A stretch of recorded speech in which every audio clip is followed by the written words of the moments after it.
Oke, jadi ini adalah Tecno Spark 20 Pro Plus. Tenang, walaupun ada kata Pro Plus-nya, tapi harganya ini masih light kok. 2 jutaan. Dia punya desain yang mewah dengan leather. Layarnya ini curve AMOLED dengan 120 Hz, udah under display fingerprint. Main kameranya ada di 108 megapiksel, selfie kameranya 32 megapiksel, hardware gyro ada, stereo speaker ada, sertifikasi IP rating ada, RAM 8 GB, storage 256 GB. Harga light banget, 2 jutaan.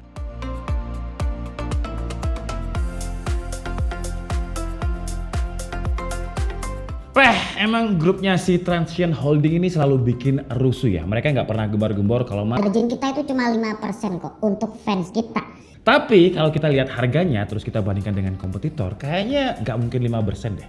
Di bawah itu, nggak kayak yang sebelah yang gembar-gembor 5%, tapi sekarang harganya udah lumayan mahal-mahal. Untuk harga 2 jutaan, di dalam paket pembeliannya udah cukup lengkap dengan ada case, terus juga ada screen guard, terus ada adapter yang adapternya ini supportnya di 33 watt, beberapa buku panduan dan lengkap lah. Desainnya untuk harga 2 jutaan menurut saya udah oke sih. Kameranya ini nggak lebay karena kebanyakan HP Android yang harga 1-2 jutaan kan ya niru kamera bawahnya iPhone.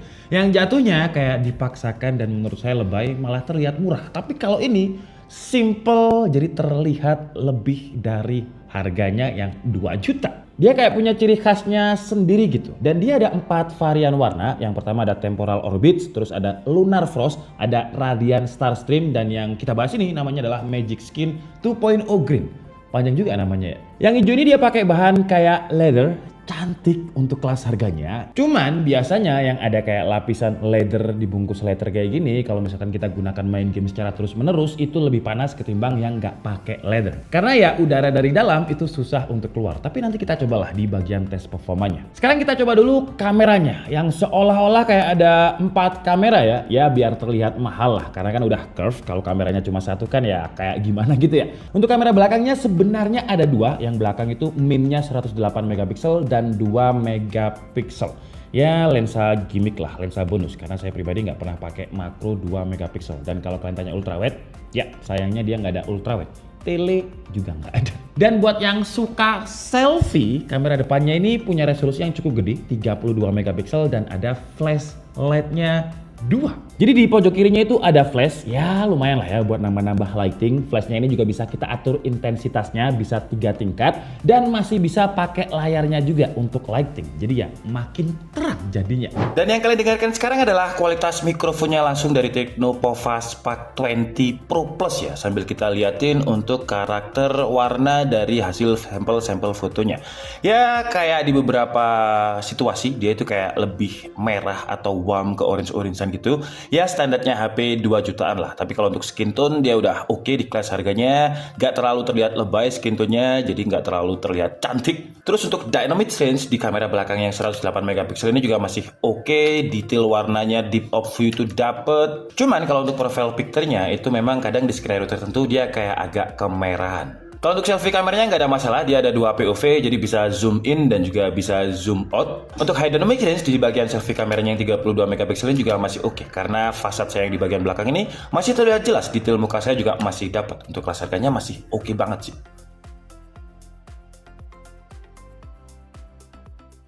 Oke, jadi adalah kualitas kamera depannya, dan kamera depannya ini bisa 2K 30 fps ya. Ya, semua grupnya Transsion Holding walaupun harganya entry level itu bisa 2K 30 fps, tapi ya 2K-nya kayak gini kualitasnya.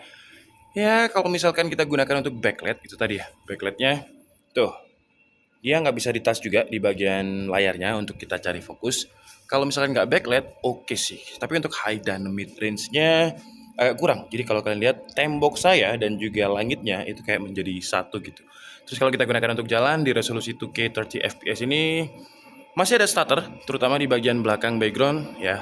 Terus kalau misalkan saya gunakan untuk putar-putar kayak gini, ya masih ada stutter juga, motion blur juga masih ada, panning tilting juga stutter ya. Sekarang kita coba kalau kita set resolusinya di Full HD 60 fps. Nah di Full HD pun juga nggak bisa di touch bagian layarnya, jadi kita nggak bisa cari fokus. Tapi saran saya sih mending di Full HD 60 fps aja sih, karena dia lebih, ya kalau untuk high dynamic range-nya masih sama. Jadi separasi antara langit dan juga tembok yang warna putih itu kayak temboknya kayak nggak kelihatan sama sekali gitu.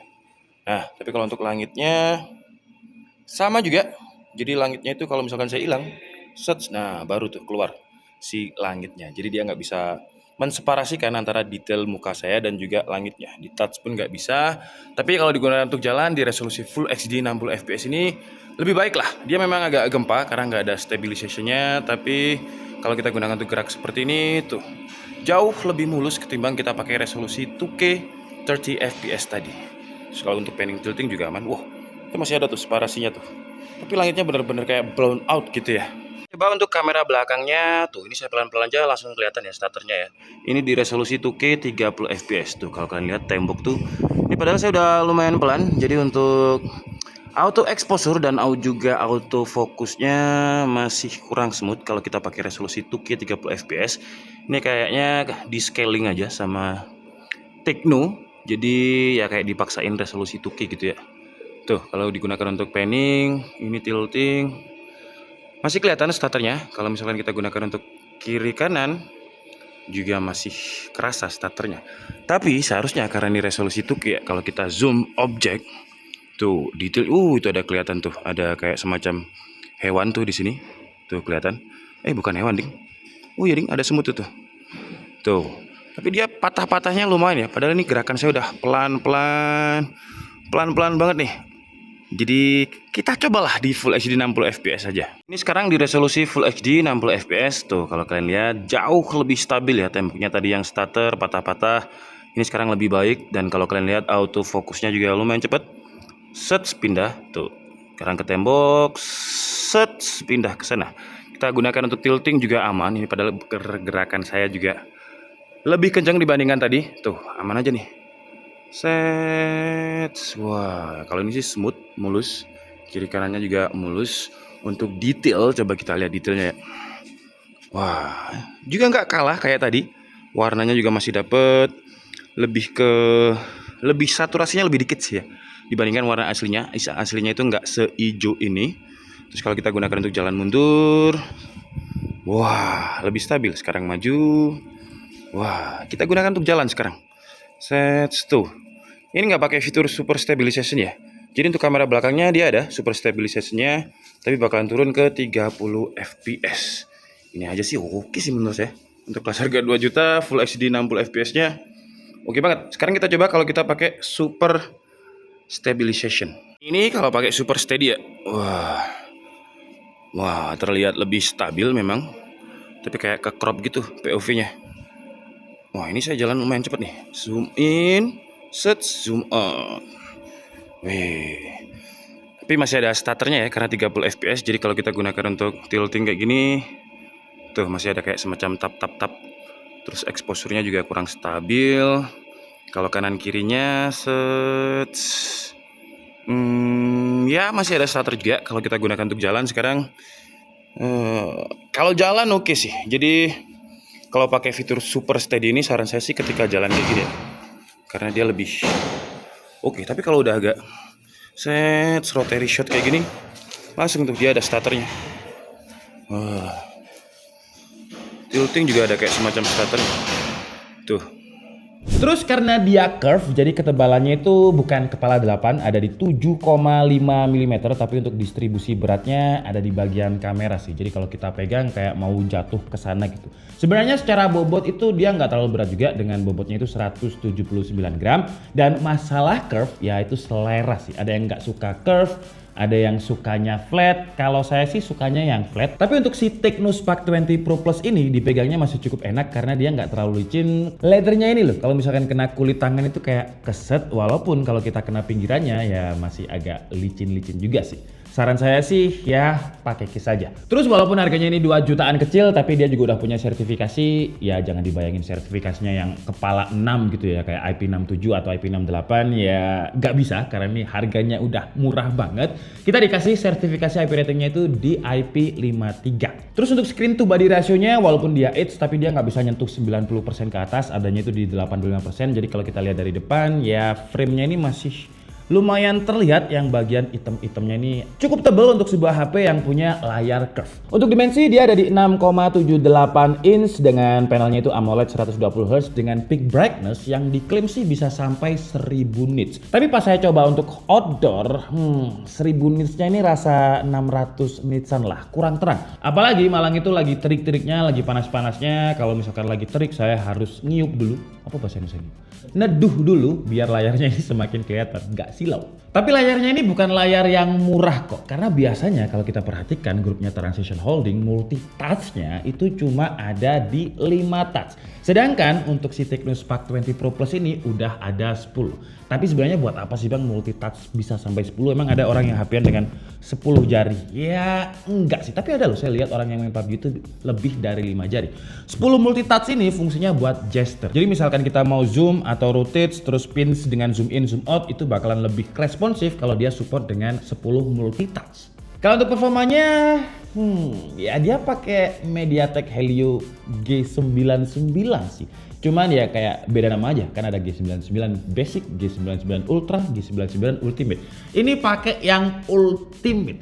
Ya mungkin karena stok G99 ini saking banyaknya ya, jadi brand itu kayak ya kita rubah aja lah namanya lah. G99 Ultra, terus Ultimate. Tahun depan mungkin bakalan jadi G99 Super atau G99 Max, ya kita nggak tahu ya, karena kayaknya dari tahun ke tahun ya G99 aja. Kalau kita lihat performanya sebenarnya ya G99 Basic, Ultra ataupun Ultimate, Antutunya itu ya di sekitar 400 ribuan, sama. Jadi kayak cuman rebranding aja dari G99. Kalau pakai cooling di Tecno Spark 20 Pro Plus ini ya nambah sekitar 13.000 lah, dengan Antutunya itu di 441.000. Tapi tahun lalu atau sekitar 2 tahun lalu untuk MediaTek Helio G99 itu kan adanya di HP 3 jutaan ya. Tahun ini udah bisa ditarik turun di harga 2 jutaan. Bahkan kemarin ada itel RS4 yang itu malah bikin G99 Ultimate di harga 1 jutaan. Makin gila. Ya positifnya sih HP murah sekarang udah bisa kenceng. Kayak si Tecno Spark Pro Plus ini ketika kita gunakan untuk main game Mobile Legends, dia kebukanya itu di grafik ultra, frame rate-nya juga ultra, jadi average FPS ada di 60-an, drop paling rendahnya itu di 58. Angka yang sangat aman lah kalau kalian masih kalah main Mobile Legends dengan FPS seperti ini sih, mending ya suren aja lah. Untuk CODM juga aman dengan frame rate high, dia dapat average FPS 59, bisa maksimum di 60, dropnya itu cuma di 51 FPS. PUBG dia kebukanya settingan di ultra, jadi bisanya di average 40 FPS, dropnya di 36 FPS. Tapi kalau kita lihat sebenarnya kalau misal dinaikin ke 60 FPS dengan chartnya ini harusnya sih masih oke aja sih. Sekarang lanjut kita coba apakah HP 2 jutaan ini cukup untuk main game Genshin Impact. Kalau beberapa tahun yang lalu, 2 tahun yang lalu, 2 jutaan itu nggak cukup buat main game Genshin Impact. Tapi sekarang sejak adanya G99 itu bisa main game Genshin Impact dengan settingan lowest. Kita coba di lowest itu average FPS dia bisa dapat 44, maksimumnya bisa tembus ya stabilnya dia di 60 FPS. Dropnya itu di 27 FPS. Angka yang sebenarnya cukup menyebalkan untuk main game Genshin karena di bawah 30 FPS.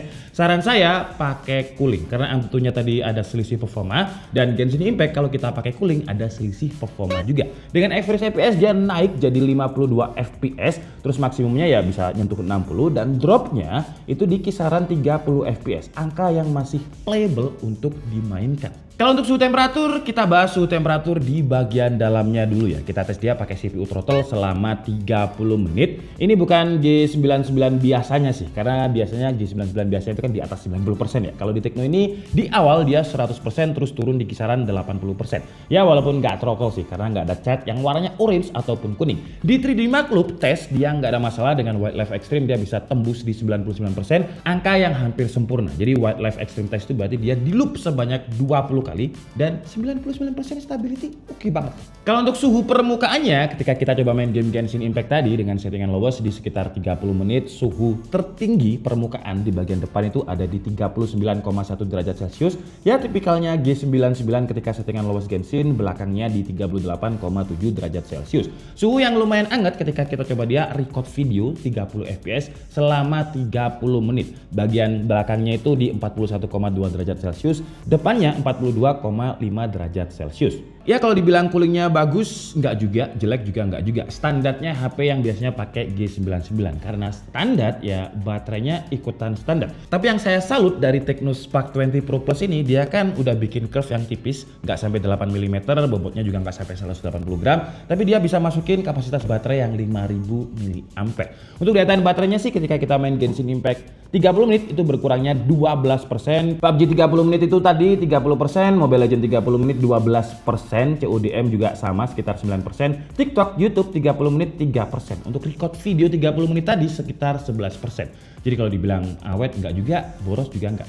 Standar. Kalau untuk waktu pengecasannya dengan adapternya yang 33 watt, dia dapatnya itu 0 ke 100% sekitar 1 jam 20 menit. Ya, standarnya 33 watt juga. Fitur lain di kelas 2 jutaan kecilnya ini juga udah overkill sih ya. Speaker contohnya, dia udah stereo, nggak kayak HP yang brandnya udah ternama 5 jutaan tapi speakernya masih mono. Ya ini hal simple, tapi kalau kayak gini terus menerus, biasanya mulut netizen itu yang 5 juta mono. Gara-gara ini HP yang brandnya 5 juta speaker mono itu biasanya dihujat. Terus hardware Jaro dia juga udah ada buat kalian yang suka main PUBG M dengan sniper ALS atau ambient light sensor juga ada, tapi dia nggak sinkron sama layar AMOLED-nya ya, karena AMOLED-nya ini cuma bisa AOD atau always on display itu kayaknya nggak sampai 10 detik. Kalau sebelah kan ada yang kayak settingannya 10 detik aja. Ini kalau saya hitung itu nggak ya 9 detik mungkin ya. Tapi dia nggak ada settingannya untuk always on secara terus menerus, jadi bakalan mati juga. Kalau saya sih orangnya nggak pernah pakai AOD, jadi saya pribadi nggak masalah. Untuk OS dia udah pakai Android 14 dengan High OS yang bloatware-nya sih minim banget ya sekarang ya, nggak kayak dulu yang iklannya lumayan banyak. Ini minim, cuman ya beberapa kayak AHA Games punyanya Halilintar mungkin ya, bukan sih. Namanya aja mirip, itu masih ada. Tapi sayangnya nggak kayak Infinix Note 40 kemarin yang udah ngasih kejelasan tentang update operating sistemnya 2 tahun. Si Tecno Spark yang sebenarnya ya satu grup sama Infinix masih belum berjanji juga berapa tahun untuk update operating sistemnya. Kalau sepupunya udah ya kayaknya tahun depan bakalan nyusul deh, bakalan bikin janji untuk operating system. Kita tunggu aja. Oke lah, jadi mungkin cukup segitu aja video review dari Tecno Spark 20 Pro Plus yang dari tadi saya bilang harganya 2 jutaan. Sebenarnya harga resminya berapa sih? Harganya itu nggak 2.999 kok. Harganya 2699. Ada juga yang jual di bawahnya. Nanti link pembelian yang paling murah akan saya taruh di kolom deskripsi. Dan dengan harga 2 jutaan kecilnya ini lebih banyak pro-nya sih ketimbang cons-nya. Yang paling pro ya jelas harganya ya. Dia 2,6 juta, nggak pernah gembar-gemborin kalau marginnya cuma 5%. Tapi dia ngasih spek yang oke banget. Kita dapat layar curve AMOLED 120Hz dengan under display fingerprint loh. Terus juga leather skin di bagian belakang. Kamera juga masih oke di kelasnya walaupun minus ultrawide. 108 megapikselnya ini masih bisa diandalkan di kondisi low light dan juga kondisi dengan terang cahaya. G99-nya ya cukup membosankan sih. Tapi positifnya si Tecno mampu menarik G99 yang biasanya di 2.999 atau 3 jutaan ke atas ditarik ke harga yang lebih murah. Walaupun masih lebih murah Itel RS4 ya, itu gila sih. Sekarang coba kalian cari deh HP curve layar AMOLED yang desainnya sebagus ini, yang kuat main game Genshin Impact dengan harga 2 jutaan. Ya kayaknya belum ada deh. Tapi karena dia murah, ya ada cons-nya juga. Kayak kalau kalian mau upgrade storage nggak bisa, tapi untungnya udah 256GB ya harusnya cukup ya. Terus baterainya juga standar, nggak awet banget, nggak boros juga. Terus kekurangan lain ketika saya coba ini haptic feedbacknya ya standar di kelas 2 jutaan, bukan kelas entry level tapi kayak ya di atasnya entry level dikit untuk haptic feedback. Dan multitasknya tadi kan udah 10 ya. Tapi kadang kalau kita sentuh bersamaan dua jari kayak gini, jari keduanya itu kayak telat, kayak ada delaynya gitu. Suhu temperaturnya kalau main game Genshin di medium dia lumayan hangat. Kalau lowest sih masih aman. Record video tadi 30 menit bukan 2K aja udah lumayan hangat. Jadi ya saran saya pakai cooling tambahan lah. Kalau misalkan kalian pengen main yang benar-benar full load game Genshin Impact 1 jam lebih gitu, pakai cooling biar aman. Tapi overall dengan harga 2 jutaan buat yang nyari HP dengan desain yang mewah, curve, terus leather kayak gini. Kayaknya nih kalau misalkan saya tanya ke orang ini berapaan, mereka bakalan ngira di atas 2 juta deh. Atau mungkin kita tanyain nanti kita bikin reels ya.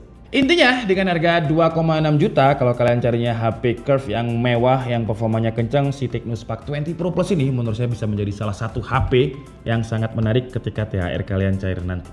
Wih, keren loh ini 2 juta. Gila. Saya Andika Sabedi and see you on the next video. Bye bye.